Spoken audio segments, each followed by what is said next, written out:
আসসালামু আলাইকুম বন্ধুরা। আজকে আমি লাল শাক রান্না করব। প্রথমে আমি শাকগুলো ভালোভাবে বেছে নিচ্ছি।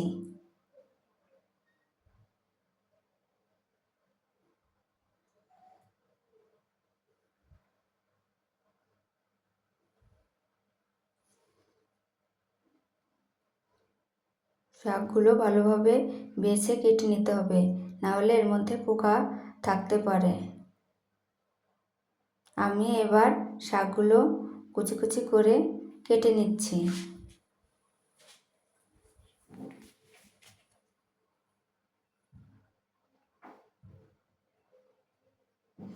এবার আমি পরিমাণ মতো মরিচ নিয়ে নিচ্ছি শাকের জন্য। আমি এবার কুচি কুচি করে পেঁয়াজ কেটে নিচ্ছি।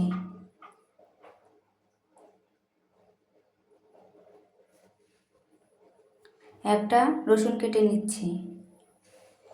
এবার আমি শাকগুলো ভালোভাবে পানি দিয়ে পরিষ্কার করছি।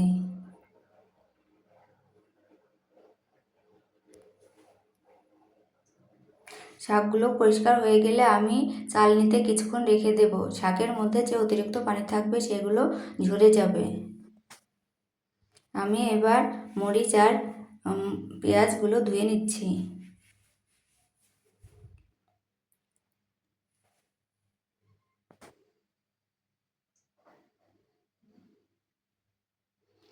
কুচি করে রাখা রসুনগুলো ধুয়ে নিচ্ছি।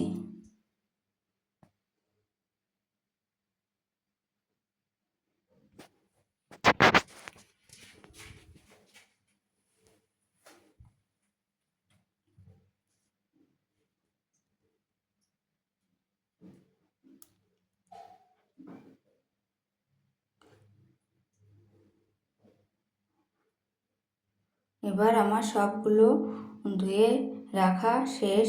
এবার আমি রান্না করতে যাব। প্রথমে একটি কড়াই নেব, কড়াইয়ের মধ্যে শাকগুলো দিয়ে দেব।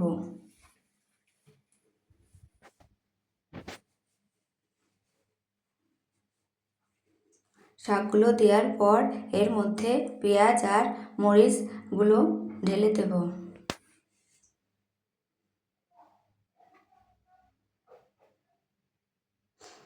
তারপর পরিমাণ মতো লবণ দিয়ে দেব।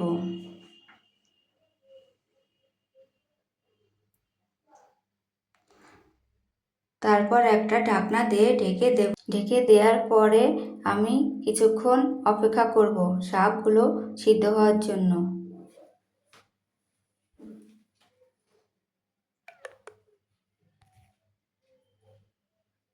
তারপর ঢাকনাটা উঠিয়ে শাকগুলো একটু নেড়ে দেব। শাকে কিন্তু অনেক পানি বের হয়েছে। আবারও শাকগুলো সিদ্ধের জন্য ঢেকে দেব। ঢাকনা উঠিয়ে শাকগুলো আবারও আমি একটু নেড়ে চেড়ে দেব। যতক্ষণ পর্যন্ত আমার শাক থেকে পানি শুকিয়ে না যাচ্ছে ততক্ষণ আমি শাকগুলো নাড়তে থাকবো। শাকগুলো থেকে পানি শুকিয়ে গেছে। এবার আমি শাকগুলো ভাজার জন্য একটি কড়াই নেব। কড়াইয়ে পরিমাণ মতো তেল দিয়ে দেব। তারপর এর মধ্যে 2টা তেজপাতা দিয়ে দেব। এর মধ্যে কুচি করে রাখা রসুনগুলো দিয়ে দেব। তারপর একটু নেড়ে দেব। নেড়ে একটু লাল লাল হইলে এর মধ্যে 1 চামচ জিরা দিয়ে দেব।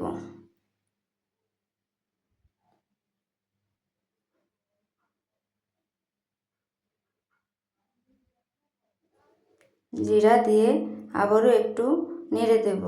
রসুনগুলো যখন লাল লাল হয়ে যাবে তখন সিদ্ধ করে রাখা শাকগুলো এর মধ্যে ফোড়নের মধ্যে আমি দিয়ে দেব।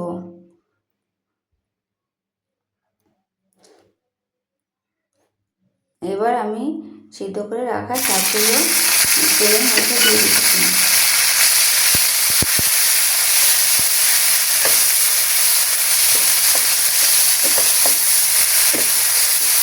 তারপর ভালোভাবে একটু নাড়াচাড়া করে দিতে হবে।